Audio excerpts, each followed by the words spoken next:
begin the current Daf, Mesechta Moed Katan Daf. We begin on the top line of the Amud, where the Gemara continues explaining the halachas of our Mishnah regarding the halachas of Chol Moed, regarding what's permitted and what's forbidden.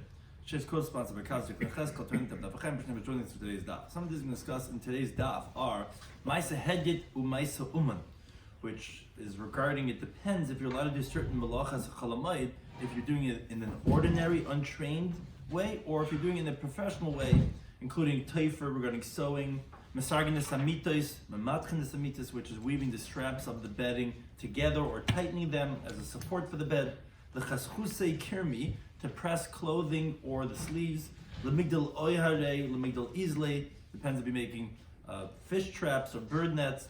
The Gemara lists various activities which are only forbidden on Chol Moed if they're done adaiti da'ara. So that's a lot of Amud Beis if you're doing it to improve the land. But they're permitted if you're doing it not for doing it for land. For example, maskal aro, if you're leveling the earth to make a threshing floor, or a zichi, which is to gather large twigs for firewood, or pesach ma'ala ara, to allow water to run into his field to catch the fish. Again, this, but not for the water itself, not to make the field watered. Pashach diklo, or to remove branches from a palm tree to feed the animals, and again, you're not doing it to make the field better. Additionally, the Gemara concludes regarding the pragmatia, kol shu asif, if a person is doing business with transactions of any size, it's forbidden.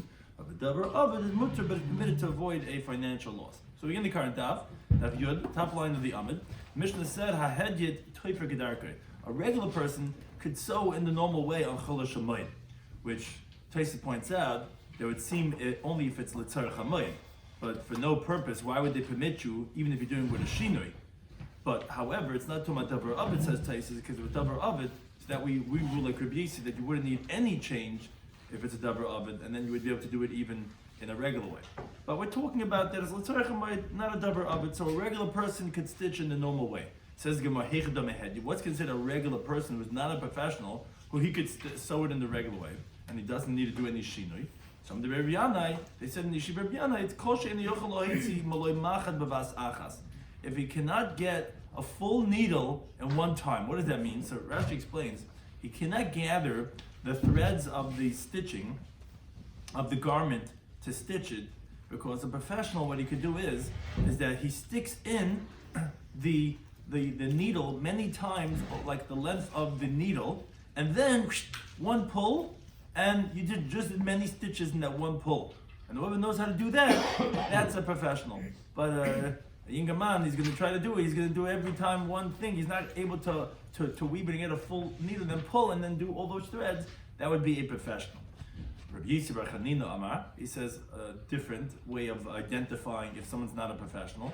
If a person cannot precisely make the hem, the chayfas chalukah in the bottom of his garment, meaning he doesn't know how to get that thick part of the garment, which they make a hem from that at the edge of the garment, rather one place a little bit lower, one place a little bit wider, narrower, wider, so he can't make the hem perfect. That means to say, if you pass the grade of being a tailor or not, those are the two interpretations, and if you're not able to do that, you're a hedyet, and then you could sew in the normal way. But as the Mishnah said, that if someone's a professional, when he's a tailor, then he can't sew in the regular way on Chol Moed. He has to be machlev. So he says, my machlev. So he brings two interpretations. He says it means mafsiya, which means he cannot sew in the normal way, rather he has to scatter the stitching. That's why it's called machlev, because it's similar, the stitchings of the needle are similar to machlev, is from the word of kelev, to the teeth of a dog, which are distant one from the other. Just like the teeth of a dog are not like our teeth, like are perfectly connected. There's gaps. So too, the stitching has to have gaps. You can't do it in the normal way. Another interpretation, Rabbi Shmuel, he says also shini kalbasa. He says it's like the teeth of a dog, but it's a slightly different interpretation. I mean, yeah, you don't sew in the normal way. That to have the stitching one next to the other. Rather, what you do is you have one a little bit higher, one a little bit lower. And that's why it's called kalbasa, because the teeth of a dog, one tooth is higher than the other. So basically, they're both really like teeth of a dog. Just one is saying that you scatter it, you have gaps, like the teeth of a dog. Another one's saying that you see the teeth of a dog are, you want to take a good look, check out in the neighborhood and open up their mouth and see, and one's higher, one's lower. Those are two different elements characteristics of the teeth of a dog, and that would be two interpretations of how it is that a tailor has to stitch. He cannot do it in a normal way. For him, you need to have a shinur. Now it said in the Mishnah, the next halacha was mesargin esamitos. You do what you could strap the beds. Rabbi Yossi said no, mematchin. You could only do mituach. So the Gemara says my mesargin and my mematchin. We have this machlekes in the Mishnah. When you're putting together a bed, if you could do even sirug, or you could only do like Rabbi Yossi says mituach. So Kiyas Rav Dimi, when Rav Dimi came, he said that actually pligi bar Rav Chia bar Abba v'Rabasi.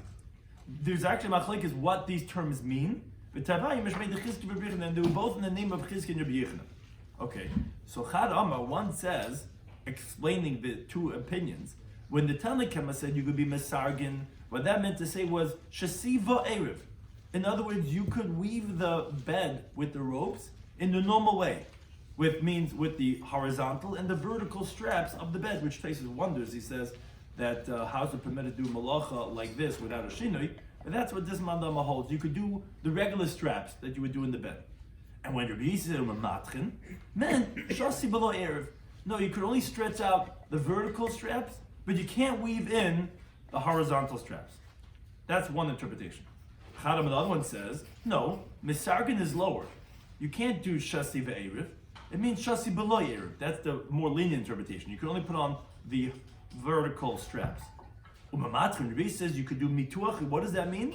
That if the straps were loose, meaning this bed was woven already a long time ago. The thing is, the straps are starting to get loose and starting to hang down. You can't sleep on such a bed. You like flop, plop down. So it's not tight. So that's what Rabbi is saying. That's what I'll let you do in Chalamai is mamatcha. You could tighten it, but to put on any straps is not permitted. That's a machlekes in the machlekes. Says the Gemara. Is that really so? Asking on the second interpretation. That what it means sirug, it means to say that you could only put on the shasi, and mematchay is that you could just tighten it. But Vatani Rav Tachliv Barshal taught the following brayso. B'shavin, Meir and Rabbi Yossi, who are the two opinions that have this machlekes, they both agree she'ein mafshilin, that you're not allowed to twist chavalim ropes like a tchila initially on Chol Hashemayim. Okay, so the Gemara asked based on that brayso. We understand according to the first interpretation that said that the Tanakham that lets you do sirug, to go ahead strap on the straps of the bed. Means shasi ve'erev to make the crisscross, take the horizontal and the vertical lines. And the Rabbi Yisrael says you only allowed to do mituach meant shasi ve'erev. You could only do one way the straps, but not the weaving in the other straps. Okay, I need the Ktani Rav Tachliv Barshal. This is what the Brayso of Tachliv Barshal is teaching us. But Rishav and they both agree. But even if you hold, you could do shasi ve'erev, but you can't go ahead and make the ropes initially on Yom Tov. You have ropes, okay, we'll let you put on the ropes according to one man Amar, both the crisscross ropes, but you can't make the ropes. But according to one that says that sirug, that is most least lenient interpretation of Tanakama, that you could strap onto the beds, means shasi below erev. You can only put straps one way, not the other way. So, and Mamatcha, Rabbi Yisrael said you could do mituach mention how you rafay, there was loose hoy matcha, you would tighten it. So, I don't understand. Hash the shasi ve'erev amar lai. So you're saying according to everyone, you're not allowed to make the straps. They're already made the straps. You can't even put it onto the bed. The horizontal straps. Chaval do I need to tell you that you can't make the straps? I mean, for a shteitzach, you can't even put on the horizontal straps. To make the straps, of course you wouldn't be able to do such a thing. So the Gemara Kasha, that definitely is a difficulty according to the second interpretation, that if he holds no one even lets shasi ve'erev, I don't have to tell you that chavalim you can't make. Now, another question on that same mandam. It says, Mikal mandam, is there really someone who says that Mesargin, this was the second interpretation we just asked on, that sirug, this that you're allowed to do for the beds to make the frame, make the ropes, is shasi below erev? That's the more lenient interpretation of only putting on the vertical ropes but not the horizontal ropes.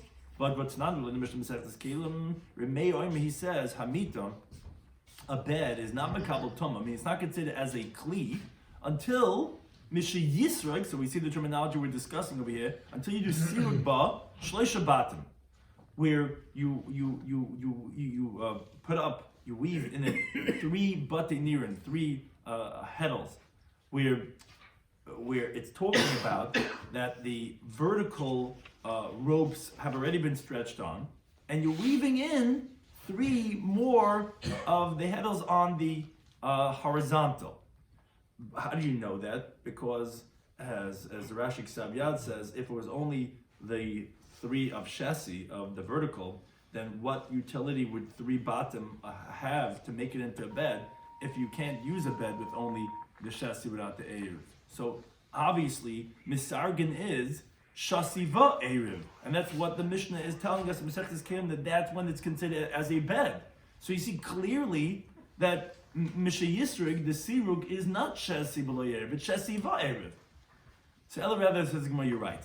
Kiyasa Rav and Amar, when Ravan came, he said, no, the machlokes that was mentioned in the machlokes, meaning the first version that was quoted by Rav Dimi, is incorrect. Kiyasa Rav and Amar says as follows: Bin Mesargin, regarding the terminology of the Tanna Kamma Mishnah that said you can do Sirug, Kulam Lepli, no one disagrees, it's the Shasi Ba'erev. So everyone agrees that the Tanna Kamma is saying that you could do the vertical and the horizontal ropes. And the Kipligi, the whole machlokes in that of the Rabbi Yasi was the machlokes, the Mematchen, regarding what does it mean that you can do mituach. And that's where we had the machlokes between Rabbi Chibar Abba and Rabasi. Marsa, our one opinion, Mematchen, what does that mean? That Rabbi Yasi lets you only do that Shasi B'le'erev, that's putting on the vertical and not the horizontal straps. Marsa, but the other Madam, the other Amayra held, Shem Hayud Rafi B'matchen, Rabbi Yasi held that if it was loose, then you could tighten it. So again, everyone agreed ultimately that the Tanna Kamma, when he says that you can do Sirug, is Shesi B'erev, the machlokes was only regarding the other opinion of Rabbi Yasi. But the Gemara still asks Meser, the Gemara asks from the following Brisa. Brisa says, Mesargin Esamita, you could strap a bed on Chalash Moed, Vein Tzorach Leimish Matcha, I have to tell you that you can do Mituach. Whatever that means, as we just said, it's machlokes. That's the Remeh. Rabbi Yisrael says, no, as he said in our Mishnah, you can do Mituach, but you cannot weave the bed. Some say, no, you can't do Mituach at all. So the Gemara says as follows. We understand according to one that says, what's Mematchen, which we had machlokes Amayrom. What does Rabbi Yisrael mean that you can do Mituach? That it means Shasi B'le'erev, it means to put on the vertical and not the horizontal straps. This is what the Yesh Oim, the third opinion that we hadn't had up until now, that this Brisa quotes, that comes to disagree and says, no, you can't even put on the Shasi without the Erev. You can't put on even the vertical without the horizontal straps. We could understand that. But according to one that says, what does it mean? It means to say that the straps are all on. It's just getting loose. That you could tighten it. That's what Rabbi Yisrael was letting.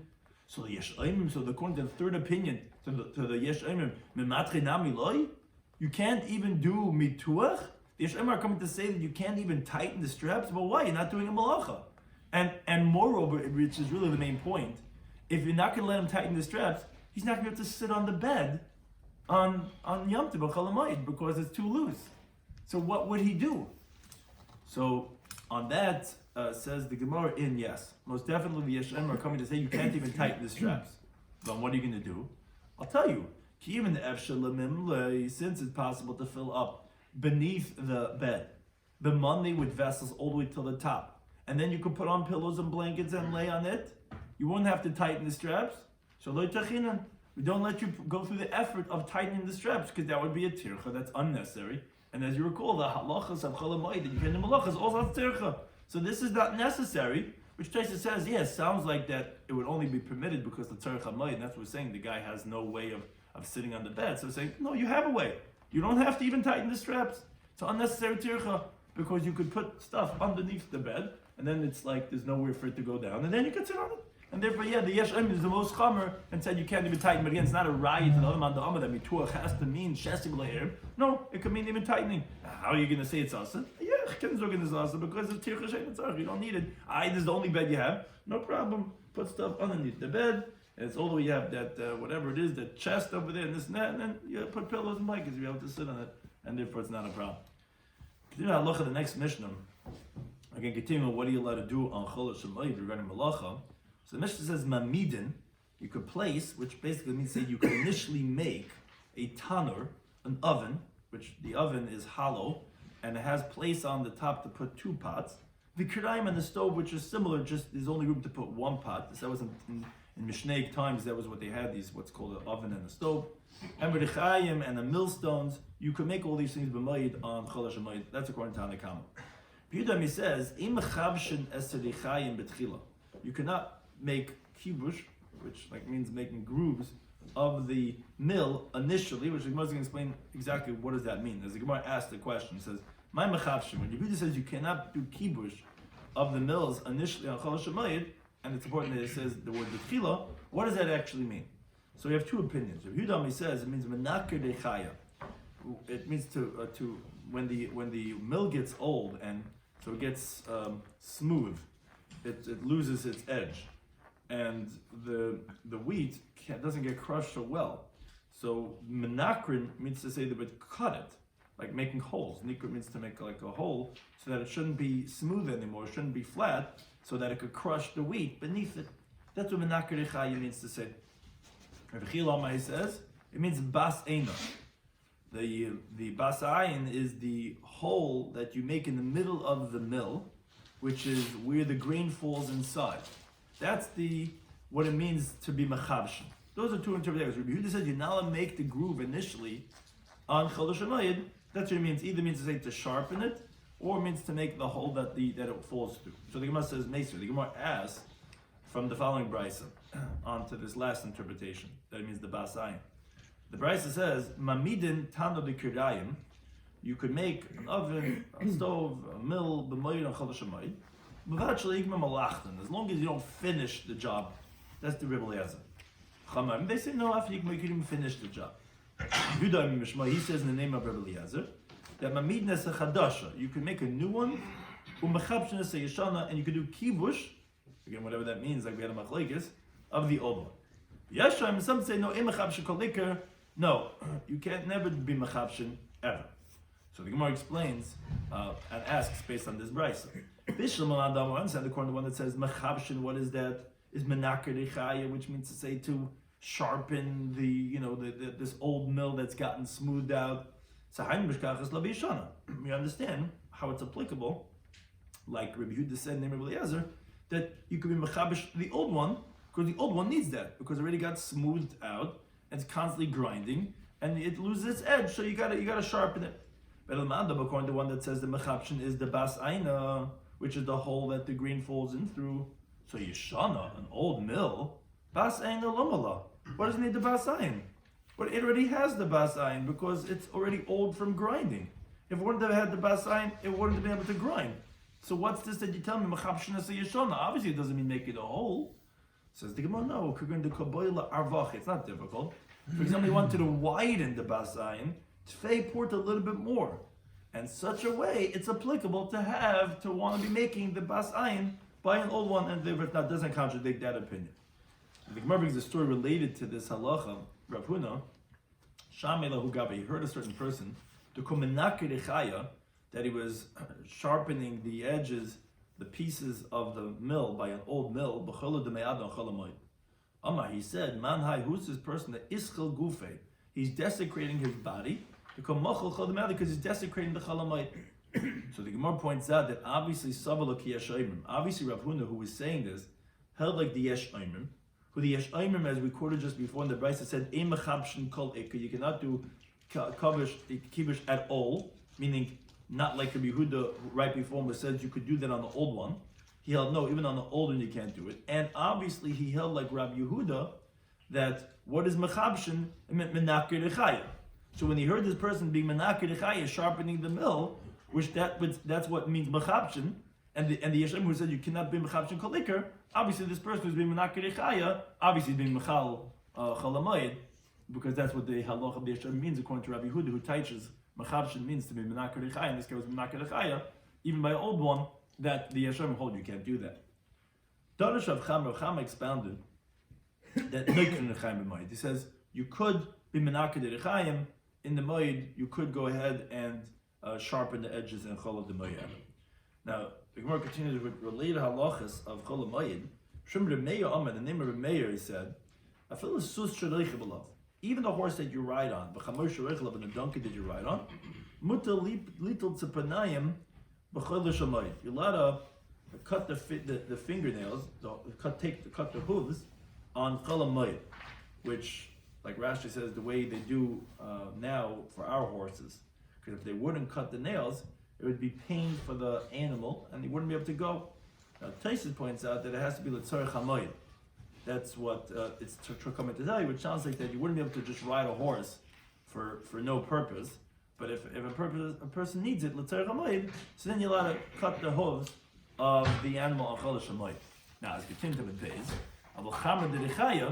but regarding the donkey of the mill, which just relates back to halacha the mill we were just talking about, that they used to do, they would grind through a donkey, that you're not allowed to cut the nails of that donkey's, because you're not allowed to really grind on Chol Hamoed, only if it's a tzarech hamoed, as the Gemara said in Daf Yomi. So therefore, the small amount of grinding that you're doing for Yom Tiv, you could grind with a donkey, and it's not going to be so painful with these long fingernails. I mean, if it has to do a big job, it would be very painful, which Tais actually points out that the same thing would be applying for us, that we make these horseshoes because the ground is hard and we get ruined, so you're also allowed to fix that.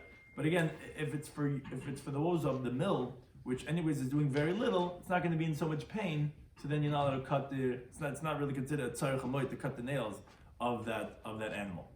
However, Rabbi Huda, Shari Lemishkol Tufri L'Chamet, he actually said it is permitted to cut the nails of even the donkey of the mill. And other leniencies that he said was L'Ukmei Rechaya. He said it's permitted to place the stones one on top of the other when you make the mill. And L'Mivnei Rechaya, he also let you build the mill. And also L'Mivnei Amas Rechaya, he also let you build the piece of wood that the mill was built on, that was called the Amma of the Rechaya. And L'Mivnei Uraya, he should let you build a barn. Those are certain leniencies he let on Chol Hamoed. Related, the Ger says Rav, Shara, he permitted L'Sruki Susya to comb a horse with these iron combs. Ulemivne Akarfita, which is what they would put the grain inside of it in front of the horses, so some type of a trough. Ulemivne Itztava, also permitted to build like a stone structure. Rava, and we have other teachings of Rava, Shara Lemishkul Dama. He permitted that they should, it's letting blood, which they used to do hakaza, lebehemoth of animal, so that the blood doesn't congest, b'chol me'ad and chol moed. Which Abai said to Rava, he says, time to Meseilach, we have a brayso that supports you, that says like you. The brayso says, my kizim dam lebehem, you're allowed to do bloodletting for the animal, and the aim minor refuah, and you don't hold back any therapy and healing, lebehemoth on chol moed. Which Taisa points out, we're talking about even a treatment that has malacha to it, because if it's just refuah without issa malacha and just the classic gezerah of shchikas amamonim, even on Shabbos there's some who hold that it's permitted, which Taisa says that it is permitted. We're not concerned that it's going to come to make you groin because it's not for a human being. So obviously when we're saying it's mutter to do therapy for an animal, chol hamoed, it must mean even that which incorporates a malacha. Another teaching from Rava, shari lechaskuse. He permitted one to press, which is a type of a laundering of kirmi. Kirmi are garments, but specifically the Aruch says, why is it called kirmi? Because they're very thin, like the kroim of a beya, very thin, like the membrane of an egg. So those were very thin, fine garments. You're allowed to press those garments. My time. Says the Gemara, what's the reason? I said you do because it's something that. It's not a professional. It doesn't take. You don't have to send it to the cleaner specifically. You can do it on Chol Hamoed because it's not a Ma'aseh Uman. Now, however, Amud of Yitzchak Barami, Amud of Chizdi says Kitoide Biri, which is pleating the sleeve, is forbidden to do on Chol Hamoed. My time, what's the reason? Because that's Ma'aseh Uman. That's a professional act. Because what they used to do is that they used to take the vessels of parts, and they would smooth them over the sleeve of their garment, which was a professional, you have to know the fach, it was a craft, and therefore it's forbidden. Or another interpretation, what they used to do is they would actually make like creases on the sleeve. You see sometimes fancy gowns, they have these creases on the sleeves that they fill it with these rods of the stalks, which were smooth, and they would like basically crunkle it up, and Rashi says farvansi balaz, and basically that was a professional way of doing it. And since it's a sophisticated Ma'aseh Uman, so therefore you're not do that on Chol Hamoed. Like we say, Ma'aseh Head you could, but not Ma'aseh Uman. Another teaching about Amar Rava, which now this starts a whole series of similar related teachings. It says, Manda Mesakal Arab, someone who digs out from the earth in his ground, it depends why he's doing it. If it's a daita de beidari, if he's doing it because he needs a granary, which is to crush over there the wheat for the purposes of Yom Tiv, so then sure, you're allowed to smooth out the ground for that. But if he's doing a daita de ari, if he's digging in his field for the purposes of planting, then also it's going to be forbidden because that's similar to chayrish, which you're not allowed to do. Says Gemara, how do we qualify this? Which one it's for? So mulya b'mulya, if you have a mound to the mound and you're moving it to the mound next to it, or unitzab and nitzo, if you have a hole and you're moving it to the hole near it, then obviously it's a daita de beidari. Now obviously you're doing it for the purposes of threshing, because you're only fixing a little bit and you're making it equal to the thing that's right near it, but the rest of the field is not equal and you're just exchanging from one place to another place, so you're not really making your field great. But shakal mulya b'shada b'natza, but let's say you took a mound of earth and you filled it up into a hole, well then adaita da'ara, then obviously you're doing it with the intention of your ground, and that's going to be also because now you just fixed the whole field by moving one mound into the hole. Now, however, interestingly, Rashi, as the Bach points out, has a different girsa in the Gemara. His girsa was the opposite.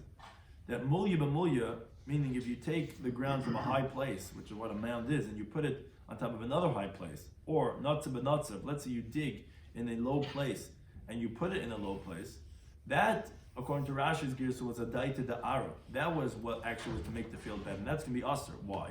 Because that's the norm of when someone plows his field, which the norm, like the way the Bach explains, is you just want to soften the ground. You don't care where the place is that the plow is going into the ground. Even in a low place, you're plowed.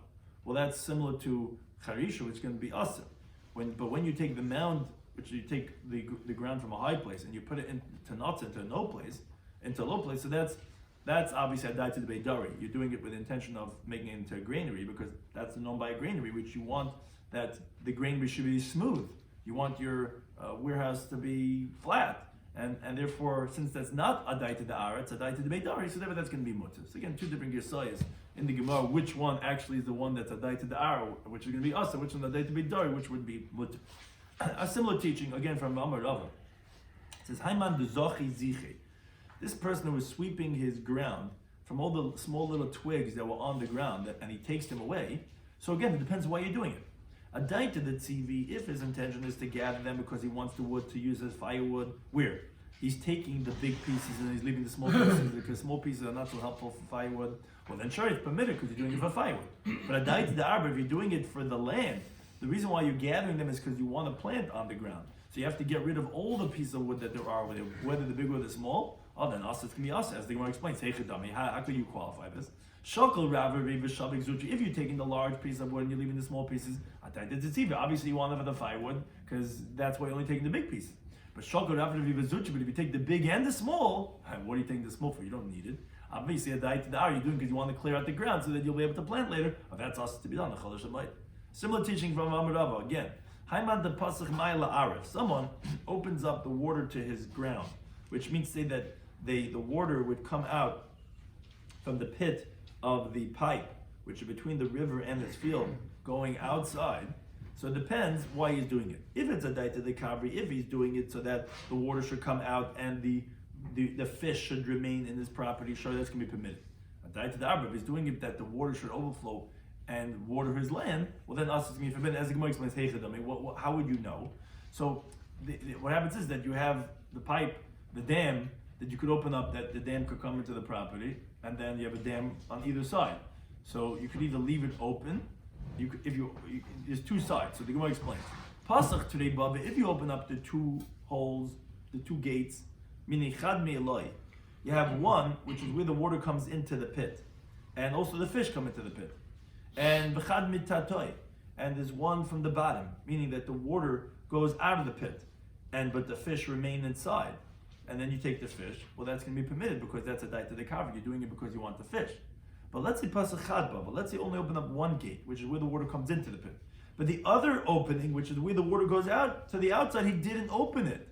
Oh, that's a daita de ar. That's obviously doing it for the ground, meaning because what happens is if you're only letting the water in and you're not letting it out, So the pit's going to fill up with water, and it's going to overflow over the pit, and it's going to water the whole field.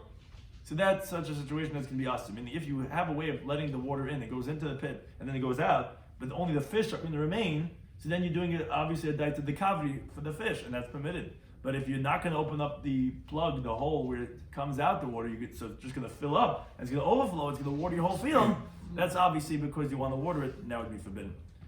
Another similar teaching from Amar Rava. It says, Haiman the Pashach Dikla. Someone's pruning the palm tree from the branches that are on it. Again, it depends why he's doing it.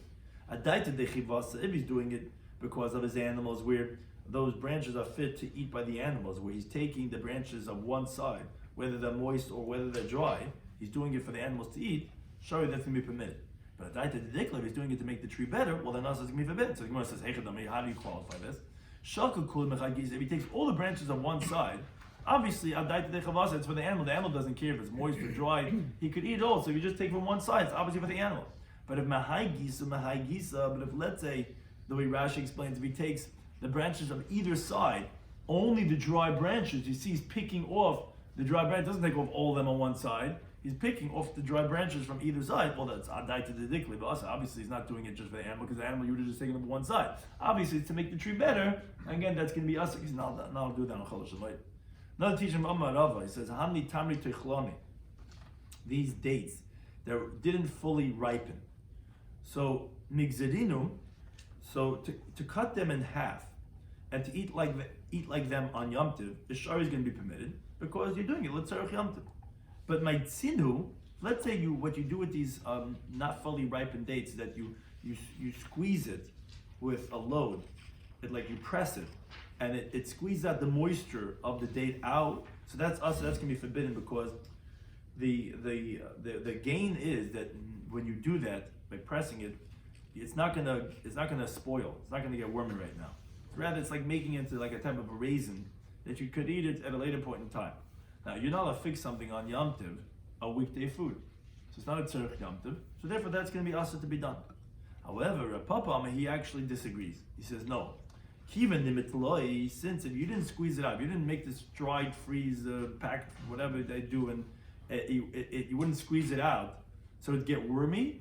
So pragmatia of a dummy. So this is like what we know as davar of. It would be like merchandise that would be lost, like merchandise that a person could make on Chol Hamoed, that he shouldn't lose if he's not going to do it.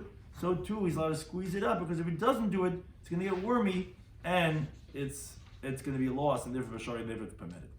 A related discussion, Amar Rava, again from Rava, said pragmatia kolshu, to do any type of business on Chol Hamoed is forbidden, which Taisa does bring Rabbi Yitzchak in his tshuva that Rabbi Yaakov didn't consider, let's say, for example, lending money on interest as pragmatia. I mean, not everything is forbidden, but however, if let's say the guy's he does hard money loans, this is what he does, this is his money changer, that would be considered his business, that would be forbidden. So again, depends how to qualify exactly every type of transaction is forbidden, but basically any business is forbidden. However, I'm going to be about oven. He does say ubedavar oven, but if let's say it would be a loss if he wouldn't do that business, which a well-known halacha of Chol Hamoed, mutter would be permitted to do it.